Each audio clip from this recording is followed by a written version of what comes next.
Good afternoon and welcome to the Orwell Hotel. Today, or this particular interview, we have the pleasure of being in the dining room. If we're really lucky, Roger, we might end up with a steak or a sweet, we don't know. Anyway, welcome to Felixstowe. Thank you very much. Thank you very much for your very interesting presentation on, I think that should be full frame. And I haven't read that much about the Portuguese, I must admit. My particular forte are Martello Towers in guarding against the Napoleon particularly, and things that he did, because we have, as you may know, a whole stack of Martello Towers here in Felixstowe. But one bit that you said in your presentation was, and it will delight my wife, rhubarb, you said, rhubarb.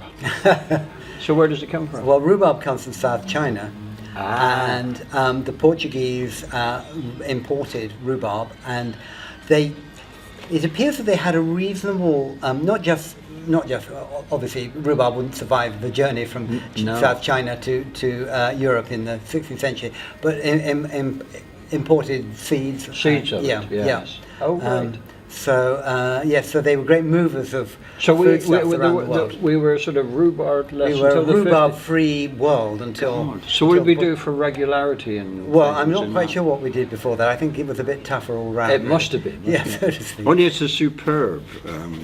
I mean, it's the start of spring, isn't it? Really? Yes. When you see it there, pink and glowing. Now,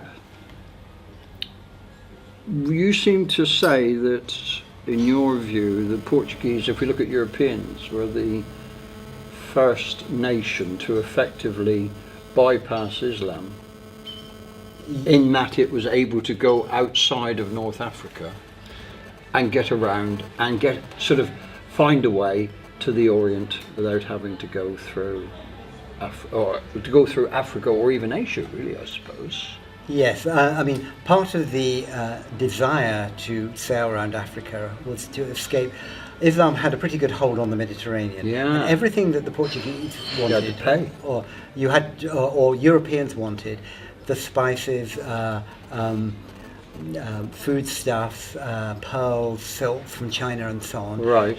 Came through the Islamic world. You had to pay very heavily for that, and also gold. Do we have any tariff-free zones? We had no tariff-free access to the world beyond Europe, and you can think of Europe. Must have cost us a fortune. Well, it absolutely did, and therefore pepper and spices were really expensive things. Yes, they were things that valued. They were valued. Almost. They were like if you wanted to show off your wealth, you gave meals with a great deal of spices in them, and that's why we still have some sort of spicy foods like Christmas pudding and so on, things like that. Oh yes, and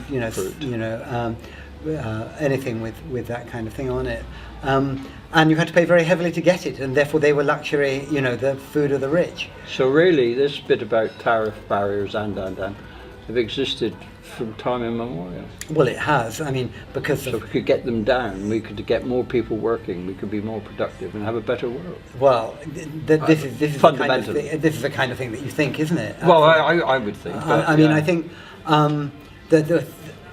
before that, the goods that they bought, like spices, went through the hands of lots and lots of middlemen, so very short distances. Yeah, and lots of markup. And markup. Yeah. And so what happened when, of course, the Portuguese would then sail all the way to India and load up a whole ship. Right. And they would have paid, obviously, whatever they paid at the time. And so they could bulk. This is a game changer, really. This is suddenly... They destroyed the business model of people like the Venetians who bought spices from Egypt, and then sold them on to everybody else at a very higher price, and completely changed the rules of the game. That must have upset them greatly. Absolutely. When the Venetians learned that the Portuguese had sailed to India, they absolutely petrified. They thought their city was dead in the water, really. Mind you, it's still there. It's still doing very well. Just about above water. But the other thing that I was very impressed to see was that it was the sort of convention for the Portuguese when they settled in different countries with trading stations, etc., that they actually married into the local population in which they lived. Yes, and that seemed to be without a problem. Yes, they did, and but they were immigrants. In the country there were immigrants into the country. Yeah.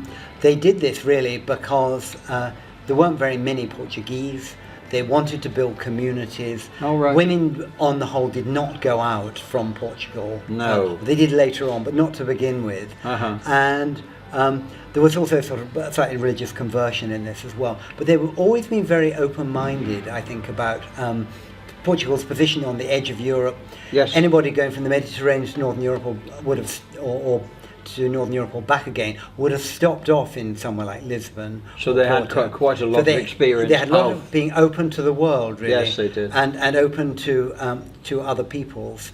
So they didn't have the same kind of British Raj mentality that we had. Or even a xenophobia. Yeah, absolutely. Yeah, and you can find, many people across the world who will have Portuguese names, yes. Who are, a whole spectrum of colours from, black to white. Really. Absolutely. Well, if you look at South America, particularly, I mean, they're everywhere, and that they are very attractive, beautiful people. Yeah, and so the genes obviously can mix extraordinarily well. They're one of their acts of genius, if you like, was the creator of mixed race society. Yeah, great. Yeah. So on that high note, how do you feel the UK making the extraordinary decision that it made on Thursday to actually certainly throw a spanner in the works of a European experiment, which is actually to try to get us to work together and united? Yeah. I mean, how do you think, in the whole circle of history, that might pan out?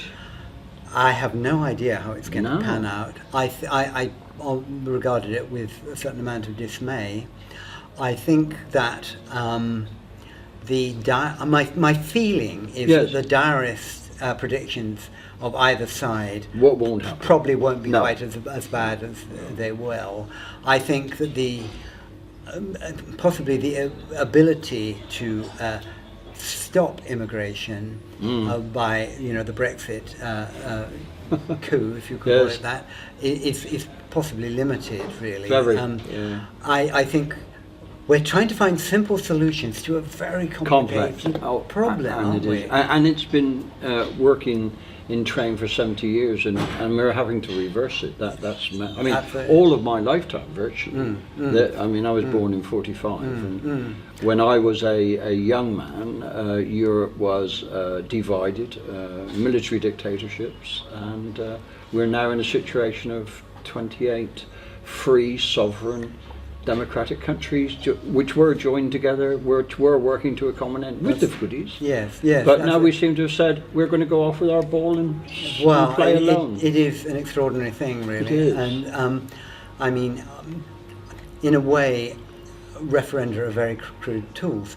The Germans will not hold referenda, because Hitler came to power through 4 referenda. In the 1930s. When you give people, I'm not saying that we're moving towards a right-wing neo-Nazi thing, you're not, but the problem with them is that you ask people one very simple black and white question, yes, really, and it does 2 things really. It forces people to choose between 2 and black and white choices and life is grey, really. When life is grey and you only get one go at it, and the other one is that it divides people very massively, and I think we can probably see. Well, if we look at the map after this is all over, I mean, it strikes me we could have a city-state of London. We could. Independent. Yeah. It looks to me very much as if Scotland will go for a second referendum, which perhaps isn't the best way to do it, but they may well be doing it. I mean, it seems to divide people in all sorts of ways. Wales was very odd. Well, it was, wasn't it? Because that didn't, and I thought,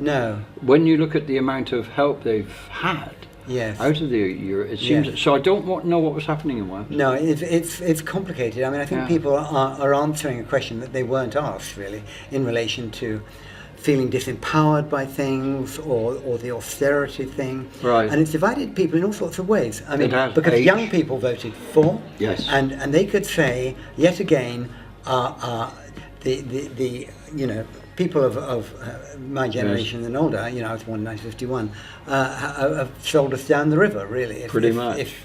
But I think what you'll find, the question in future will be, rather than what did you do in the war, Daddy, it will be what did you do in the referendum, Daddy and Grandma.